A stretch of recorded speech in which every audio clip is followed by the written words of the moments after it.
Subscribe with iTunes, Audio Boom, Stitcher, or your favorite podcasting app. And if you enjoy what you hear, like us on Facebook. Also, consider throwing a little cash our way by visiting patreon.com/KoreaFM. And find more of our great content on our home on the web, KoreaFM.net. Cyclists are criticizing the Seoul City Government for the creation of new bicycle crossing lanes throughout the city that start and end from high curbs instead of an easy-to-use ramp. And I spoke to a South Korean city planning expert to learn more about these new lanes and the criticism they're receiving. My name is Nikola Medimorec. I'm co-author of Kojects.com, a website about transport and urban planning.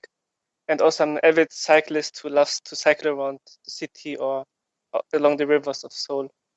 As I just mentioned, I actually just got back home from riding my bike here in the city. Cycling is a trend that is becoming more popular here in Seoul, of course, as well as other major cities around the world for many different reasons.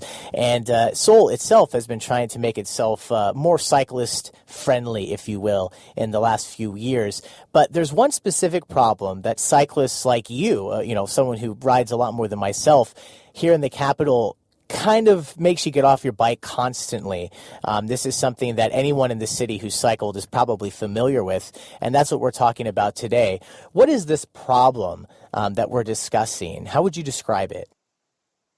So Seoul introduced 2 weeks ago some new design for cyclists. It's called like bicycle crossings. It's actually like bike paths along the pedestrian crossings, where it should make actually like the theory. It should make easier for cyclists to cross the street, because usually the law, according to the law, they have to get off the bicycle and then, then cross the street and get on the bicycle again on the sidewalk. But in this case, by law, now it allows them to cycle on the sidewalk, because there's like this painted area for cyclists or for cycling. But the big problem here is there's the bike crossings, or this paint, begins and ends at a very high curb, so it's impossible to cycle there or like to use your bicycle. Yeah, so I mean, it's a nice idea because, there's like a specific bike lane that's identified by a color, so that you know where your part is, and pedestrians know where they're supposed to be, and the cars know where they're supposed to be. But there is a curb, so obviously, unless you're just riding a trick bike, or you're just willing to hop up on the curb, you're going to have to get off of your bike. This just seems like such an obvious problem. So I think even just any person who would see it, yet they painted these areas and they didn't do anything about the curbs. So do you think the people who are in charge of this with the Seoul City Government, were they just hoping that no one would notice, or did they not think about this? Did someone just drop the ball? What happened here? So actually, after I saw this design flaw and like this mistake, also I reported it to the Seoul City Government, because they have like this app where you can take pictures and then send it to them directly. And then a week later, they got back to me with the explanation that actually the roads where they have this kind of bicycle crossings, they're all bicycle priority roads, like this official term, bicycle priority lanes. And so you're not supposed to cycle on the sidewalk. You should use the street, and then it's this bicycle crossing is made in favor for cyclists who then want to cross, want to turn left, and can use then easily the sidewalk to do this, to do the left turn. But the problem here is all these streets, or like this like boulevards, they have a lot of traffic. The cars are like speeding with 60, 70 kilometers per hour. So it's very inconvenient to cycle on the street, or like it's very dangerous actually. Even I would prefer to cycle on the sidewalk instead of the street in this kind of areas. So it's like somehow from the understanding of Seoul, of the government officials who made these bicycle crossings, they thought, okay, cyclists who are on the street, they can do a left turn. But actually, the majority of people will use the sidewalk and come from the sidewalk, and they have to cross the street, and then it's very inconvenient to have this high curb and to have this kind of issues. They designers or this government officials, they thought this curb problem won't exist because people are not going on the sidewalk. They will use this crossing, but then again go back to the side of the street and use the street to keep on cycling. Another problem here is that in this recent Korea Times article that you appeared in, there was also a quote from the Seoul City Government that said they're aware of this bike ramp problem, but basically they don't have the money to fix it because they have kind of like a budget issue, and that's something that's common. Every city in the world is probably having a budget issue right now. So because of that, they don't have any immediate plans to allocate funds to make these bike ramps any better. What's your response to this, not only as a bike rider yourself, but someone who also deals, because of your Kojects affiliation with Seoul City Planning and Improvement Projects? Do you think this is something that's okay to maybe get to later on, or does it kind of defeat the purpose of even making these bike paths if someone can't use them effectively? First of all, it creates some kind of like false security. So people will think, look, there's some painting for cyclists. Maybe I also should bring my bike and try to cycle on this, on this bike crossings or on this street. So it leads to very dangerous situations, actually, So cyclists can get into accidents or into really very dangerous situations. And then, of course, in a big city like Seoul, it's very difficult to implement high class or high qualitative bicycle infrastructure from one day to another. So they have to, they need some steps, certain stages from one stage to another stage. But I don't know, this design of the bike crossings is a big mistake and a big risk, giving this kind of false security. And then lastly, you're from Germany. I lived in Germany for a year about 7 or 8 years ago.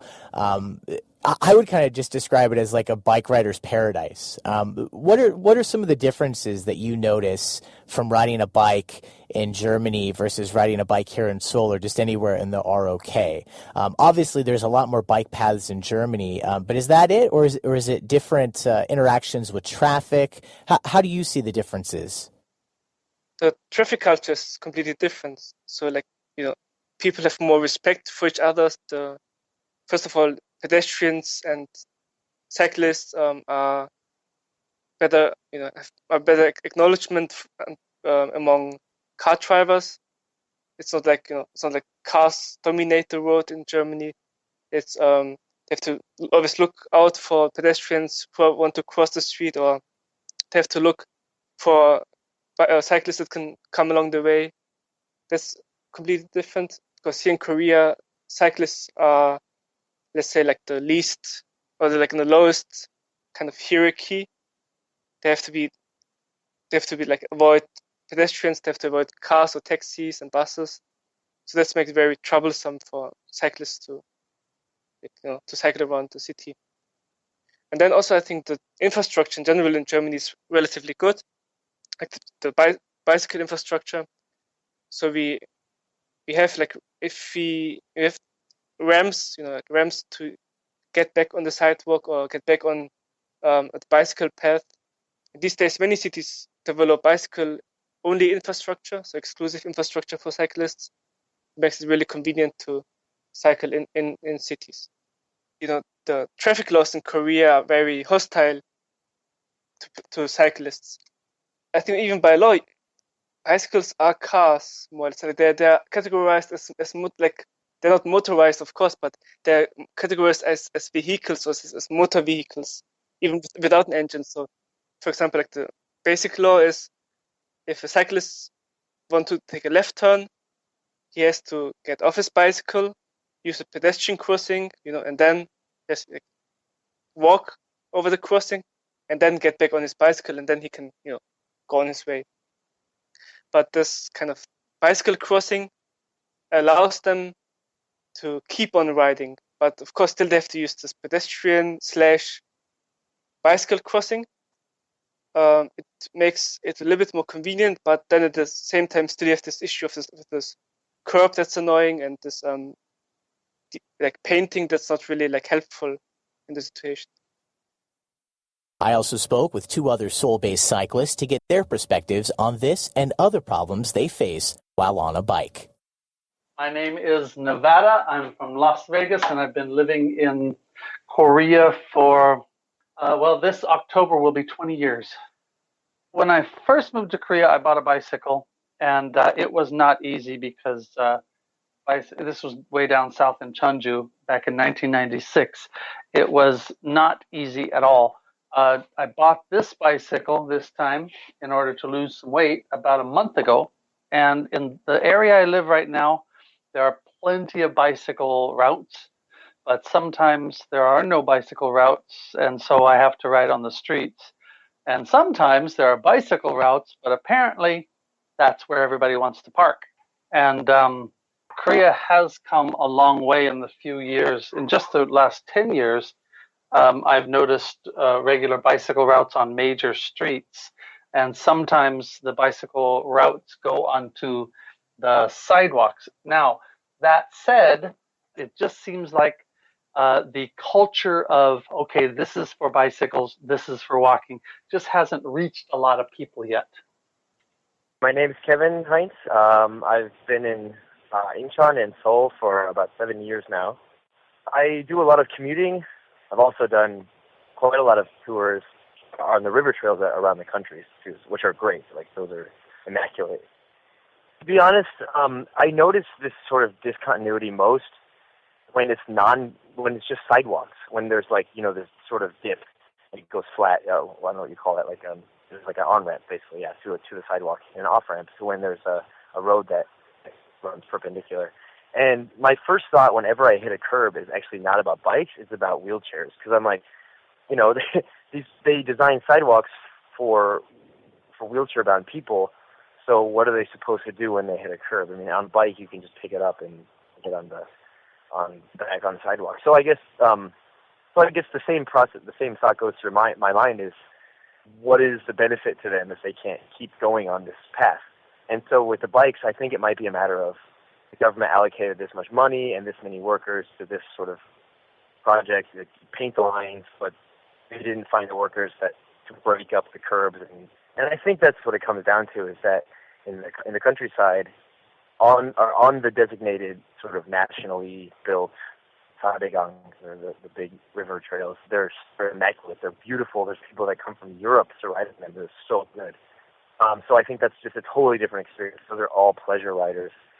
And then when it comes to city trails, it just depends on the area. I mean, when I lived in Incheon, in Songdo, for example, Songdo had like the most amazing bike paths. But that city was planned. It was planned with that in mind. So if you live in that area, it's really great. But then if you try to go north, if you try to go into Incheon, it just stops. There's not that system. So the continuity is a problem, because you're relegated to this area if you want to ride safely. And if you want to commute outside of that area, you just have to be aware of the risks, and you have to know that you are kind of putting your life and taking your life in your own hands. There's a lot of awareness, and maybe that's what bothers me about these kind of measures, that they're sort of half measures. They're not actually making cycling safer. I'm Chance Dorland for KoreaFM.net.